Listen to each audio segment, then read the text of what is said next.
Hoje nós iniciaremos o estudo de mais uma etapa do livro de Provérbios, mas antes nós vamos fechar nossos olhos e vamos orar. Senhor Deus e Pai, obrigado, Senhor, pela Tua palavra, obrigado pela oportunidade que se nos dá de aprendermos do que está escrito na Tua verdade, que é a Tua lei, a Tua palavra santa.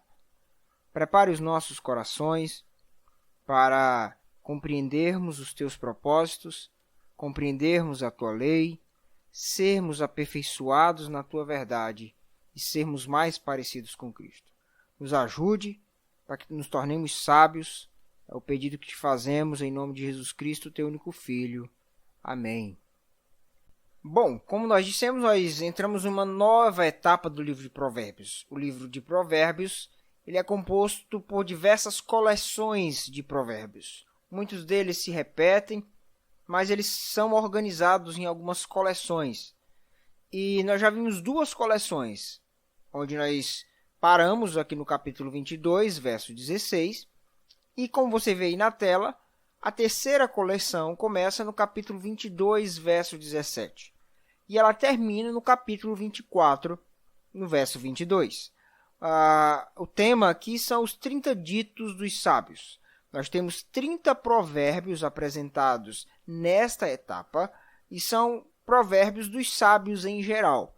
Então, não seria só Salomão que proferiu eles, mas vários sábios proferiram esses e Salomão, então, compilou esse grupo de provérbios. Quando nós estudamos isso aqui e comparamos com escritos antigos, muitas coisas pareciam ser de conhecimento geral, não só do povo de Deus, certo? Mas algumas heranças dos egípcios, mas todos esses princípios não estão fora do contexto do que diz a Escritura. É a questão da graça comum. Então, muitos dos conselhos que nós temos aqui eram conselhos que também eram dados no Egito Antigo, por exemplo. Então, nós temos aqui uma compilação desses ditos de sabedoria e todos eles estão de acordo com a palavra de Deus. O que vai diferenciar esses ditos dos ditos de outros povos é a ênfase no temor ao Senhor, que hora ou outra ela acaba emergindo da passagem. O primeiro provérbio ele forma uma introdução, certo? Que a gente está chamando aqui de prólogo. Então, o dito 1, tá? Os provérbios, os 30 provérbios serão ditos aqui como ditos, tá? Apresentados como ditos, para a gente não confundir o número do provérbio dentre esses 30 com o provérbio que nós estamos analisando como um todo, tá? Para mim não falar em provérbio 2, você pensar que eu estou falando do capítulo 2. Então, vamos dizer aqui que são os ditos. Os 30 ditos dos sábios. O dito de número 1 vai dos versos 17 ao verso 21, formando, então, a introdução dessa seção, certo? O que nós temos nesse provérbio? Uma motivação para ouvir, depois uma linha central, número 2, onde apresenta uma motivação teológica para o que o pai falou, ou o sábio, e em terceiro lugar, qual era o propósito que ele visava alcançar com essa primeira admoestação. Vejamos então esse primeiro provérbio. A motivação para ouvir é a primeira parte dele, versos 17 e 18, onde lê-se: Inclina o ouvido e ouve as palavras dos sábios, e aplica o coração ao meu conhecimento, porque é coisa agradável os guardares no teu coração e os aplicares todos aos teus lábios. Então, aqui ele descreve um processo de aprendizagem, que começa com o ouvido. Olha o começo do verso 17. Inclina o ouvido e ouve as palavras do sábio. Então, primeiro, o processo de aprendizado começa ouvindo. Depois, o processo de aprendizado ele vai para a retenção. E ele diz, na parte B do verso 17, e aplica o coração ao meu conhecimento. O coração é o órgão que dirige todo o corpo. Então, só ouvir não vai adiantar muita coisa. Mas quando eu ouço e retenho, guardo no meu coração, aquilo então acaba se enraizando, certo? Se você ler o capítulo 4, do verso 20 ao 23, vai falar da importância desse coração que dirige a vida do homem. E aí, então, primeiro ele ouve, depois retém com o coração, e aí ele vai transmitir isso com seus lábios. Verso 18. Porque é coisa agradável os guardares no teu coração e os aplicares todos aos teus lábios. Então, ele ouviu, ele guardou e depois ele transmitiu para as outras pessoas. Aqui, quando ele usa a palavra é coisa agradável, ele está falando isso aqui é algo encantador, é algo de extrema beleza. É alguém que sabe o que fala. Quantas vezes nós já não falamos sobre a importância do discurso, do falar bem, das palavras de sabedoria, mas elas começam ouvindo, depois guardando no coração, e aí sim isso irrompe quando a gente fala com as outras pessoas, quando a gente transmite a mensagem de sabedoria que a gente aprendeu e vive ela. A gente guarda ela e a retém. Então ele tem aqui uma motivação, fala, olha, ouça, guarde, porque vai ser muito bom quando você falar a palavra de sabedoria. Essa é a motivação. Se você ouvir agora e guardar, você terá belas palavras para expressar depois. E aí, então, ele traz uma linha central, dando uma motivação teológica para poder fazer isso que ele orientou na primeira parte. E ele diz, verso 19, para que a tua confiança esteja no Senhor. Quero dar-te hoje a instrução a ti mesmo. No verso 17 e 18 vimos o papel do filho, e aqui nós temos o papel do mestre. O mestre, ele quer dar a instrução, certo? Para que assim ele seja agradável. No verso 17 e verso 18, ele teria palavras agradáveis, que seriam agradáveis aos demais, aos outros humanos como ele. E agora o propósito é ser agradável também a Deus, é colocar a confiança em Deus. Porque o estímulo que ele tinha era de que ele, tendo guardado essa palavra no coração, ele seria agradável no relacionamento com o próximo e também teria um relacionamento agradável com o Senhor, porque colocaria a sua confiança em Deus. Aquele que guarda, aquele que retém a sabedoria, então ele deixa o seu coração nas mãos do próprio Senhor. Então, aí ele prossegue para a parte 3, apresentando o seu propósito. Aí ele diz no verso 20 e 21, porventura, não te escrevi excelentes coisas acerca de conselhos e conhecimentos, para mostrar-te a certeza das palavras da verdade, a fim de que possas responder claramente quando te enviarem? Para a gente entender melhor esse versículo, esses dois versículos, vamos ler primeiro no capítulo 13, verso 17. Então, Provérbios 13, verso 17. Assim está escrito em Provérbios 13, 17. O mau mensageiro se precipita no mal, mas o embaixador é aquele que leva a mensagem em nome de alguém, fala, mas o embaixador fiel é medicina. Então, aqui ele está querendo enfatizar o seguinte, aquele que aprendeu a sabedoria seria um bom embaixador, porque seria uma pessoa confiável que leva fielmente a mensagem que foi entregue a ele. Então, se ele guarda esse conhecimento, se ele guarda esses conselhos, então ele vai conhecer a palavra da verdade, ele vai ser uma pessoa verdadeira e ele vai ser uma pessoa confiável. Então, se nós estamos falando de alguém que é servo, é um servo que leva fielmente a mensagem que colocaram diante dele, certo? Agora, se ele é um rei, né, se ele é alguém poderoso, ele vai responder claramente como? Se ele é alguém que é respeitado como líder, que é alguém que é procurado em busca de conselhos de sabedoria, ele também será alguém fiel. Então, de qualquer forma, sendo ele o enviado ou sendo ele o líder, em qualquer uma dessas circunstâncias, ele é alguém confiável. Então, essa é a abertura do texto. O pai diz, meu filho, quero que você atente para o que eu te ensino, para que assim você seja uma pessoa excelente. Assim nós passamos para os próximos provérbios, os próximos ditos. Lembra, são 30. Nós vimos um, E ele vai mostrar 10 deles aqui. E esses 10 eles giram em torno de um assunto, que é o assunto da riqueza, certo? Começando aqui no verso 22 do capítulo 22, indo até o verso 11 do capítulo 23. Então, nem todos falam sobre a riqueza, mas ele tem esse assunto em torno dele, que é o da riqueza. Então, nós veremos aqui eles. Em primeiro lugar, ele vai falar do roubo e da opressão. Esse é o dito 2, o segundo provérbio. Tá? Então, eles são 10, eles vão do 2 ao 11. O dito 2 fala do roubo e da opressão. Vamos ver capítulo 22, verso 22 e verso 23. Provérbios 22, versos 22 e 23. Nós lemos o seguinte no verso de número 22 em diante.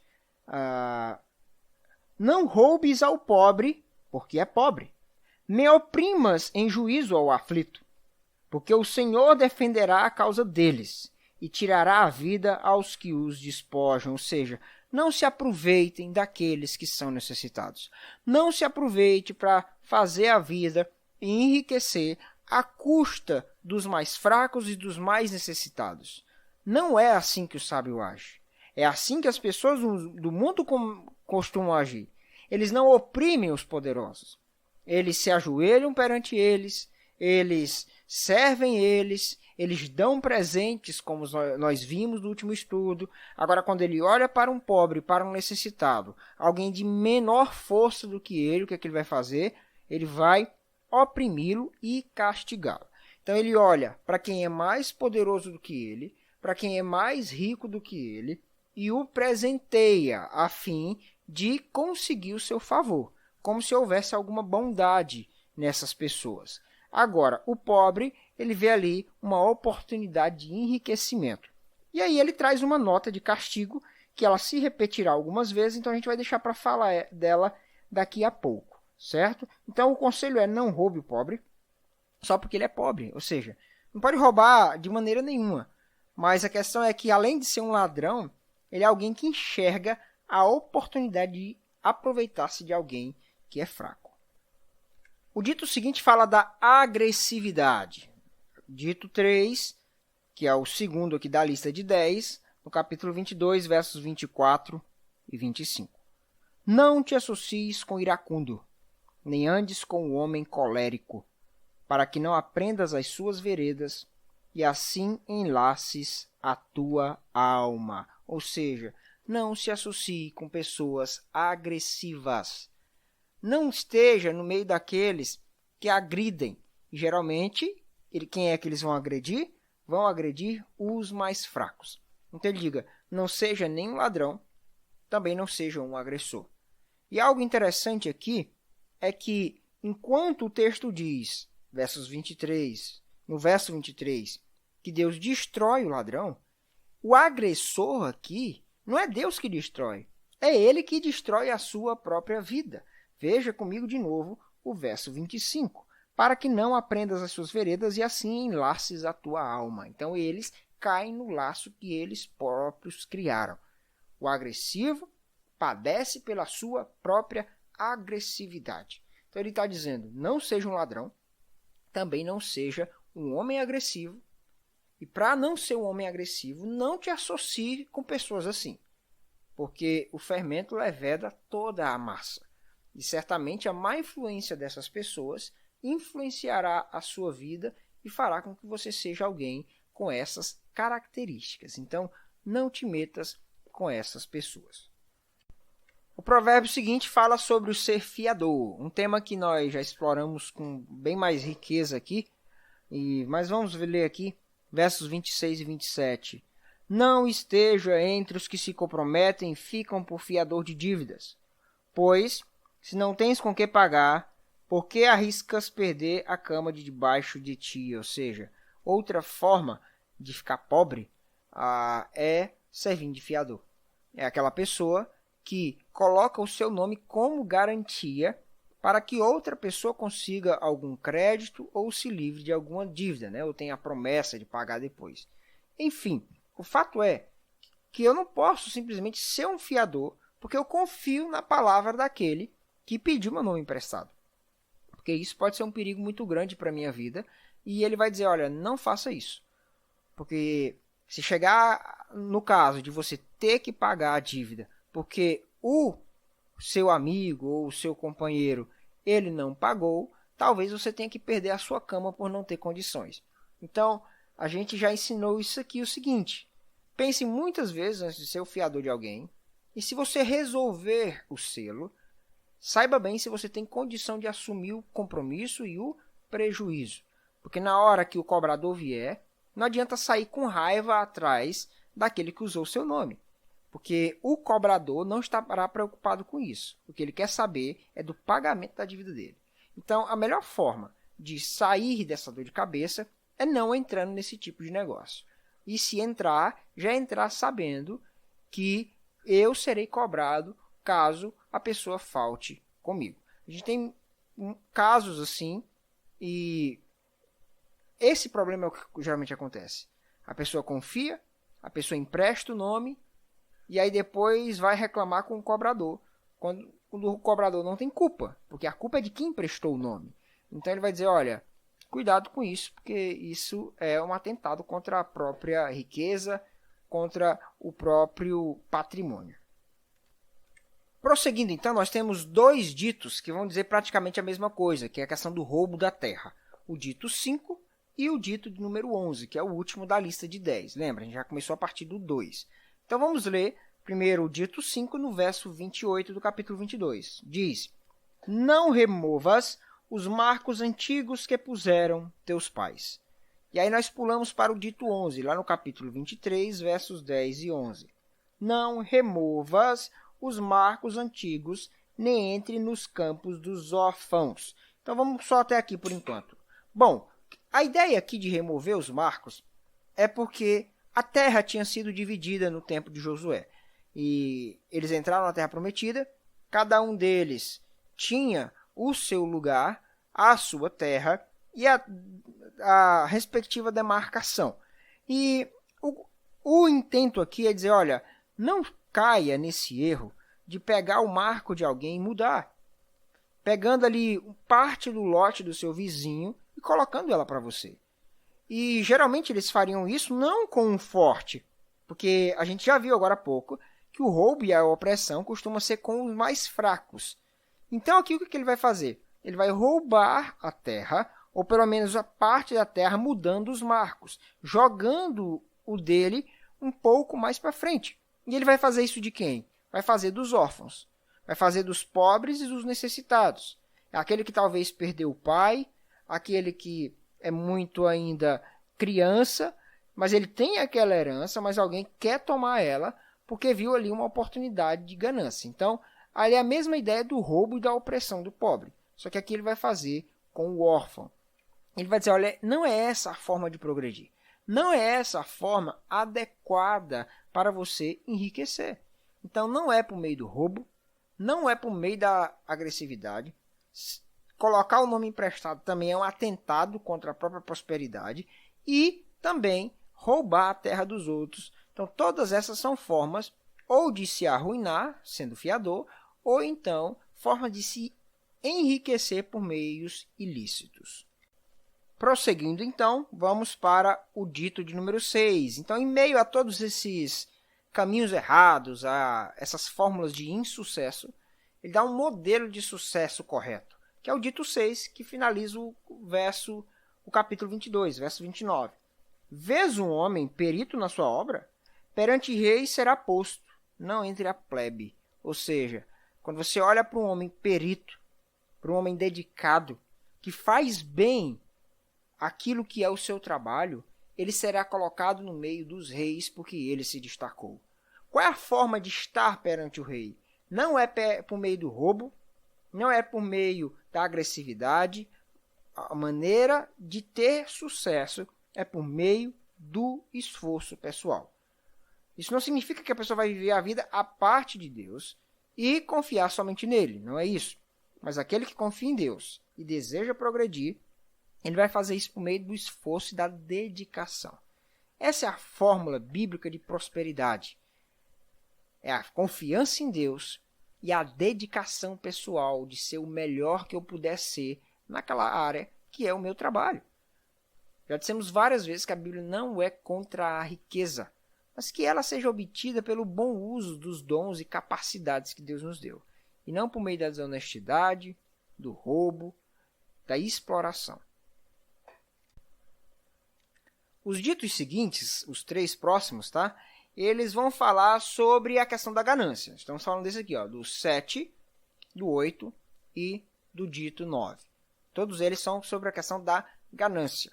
Então, em primeiro lugar, há um teste do caráter da pessoa, para saber se ele é alguém desregrado ou não, certo? Então, veja aí no capítulo 23, do verso 1 ao 3, que está escrito: Quando te assentares a comer com o governante, atenta bem para aquele que está diante de ti, ou seja, fica de olho quando alguém poderoso te convidar para comer.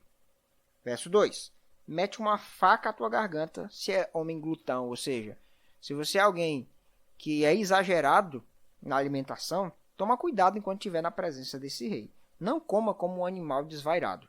E aí ele continua: Não cobice os seus delicados manjares, porque são comidas enganadoras. Então a ideia é que alguém poderoso convidou alguém de condição mais fraca para comer, e aí ele está dizendo, olha, cuidado com a maneira pela qual você vai se comportar na presença desse homem.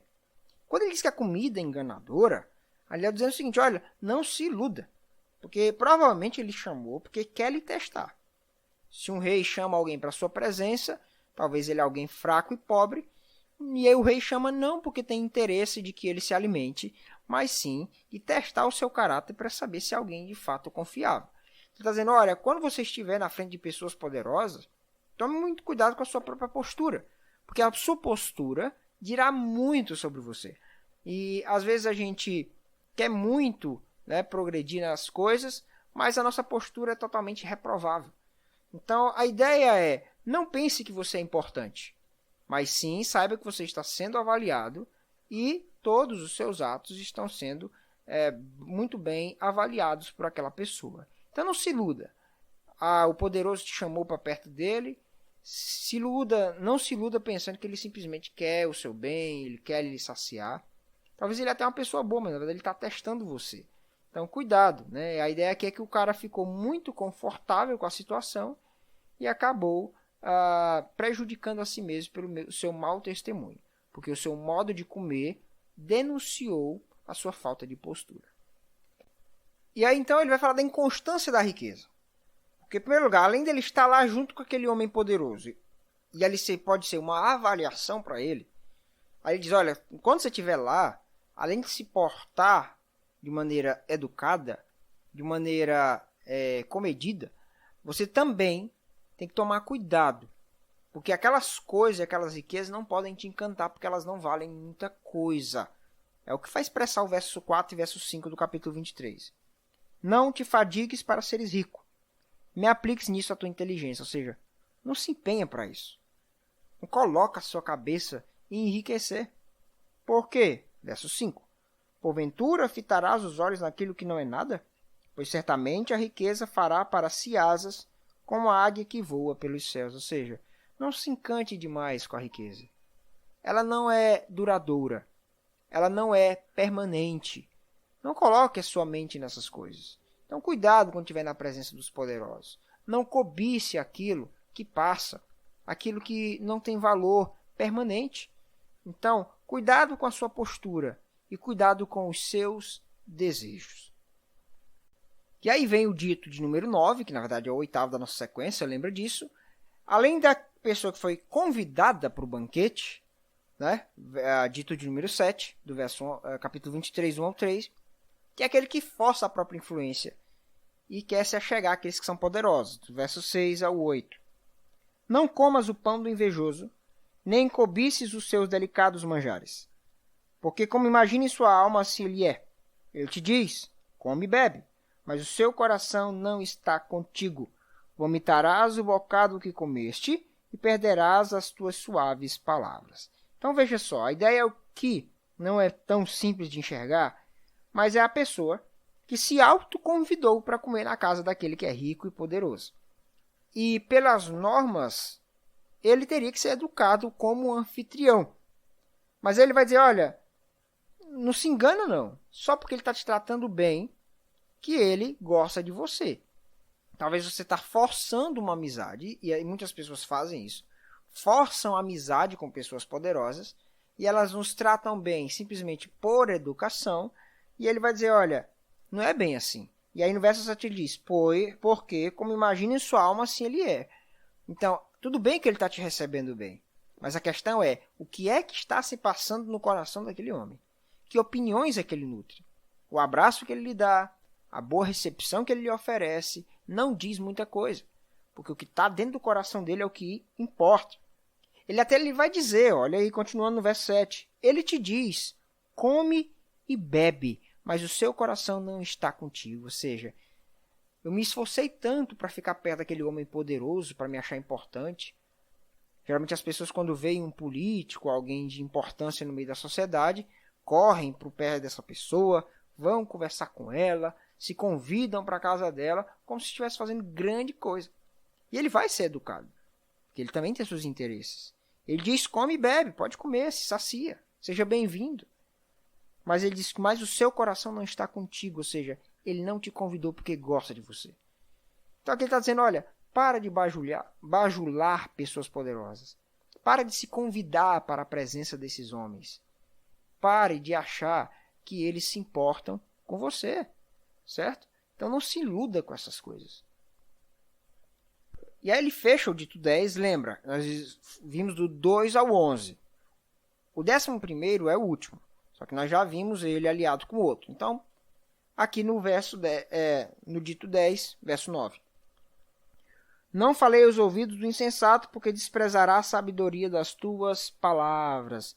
Não lance pérolas aos porcos, usando as palavras do próprio Cristo.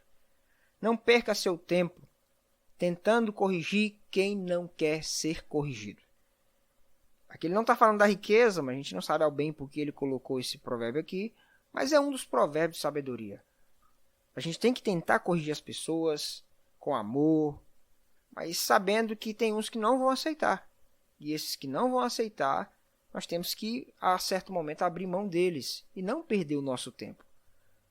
A gente já leu aqui um provérbio que fala, aquele que corrige, né? Esse que é astuto, ele traz afronta sobre a sua própria vida, porque ele não quer te ouvir. A gente aprendeu que o sábio, só de ver o outro errar, já aprende.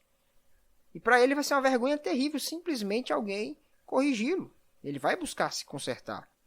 Mas aquele que é astuto, você pode dar uma surra nele, vai falar até dos açoites, você pode açoitá-lo e o açoite não entra na carne dele. Então, cuidado com os insensatos.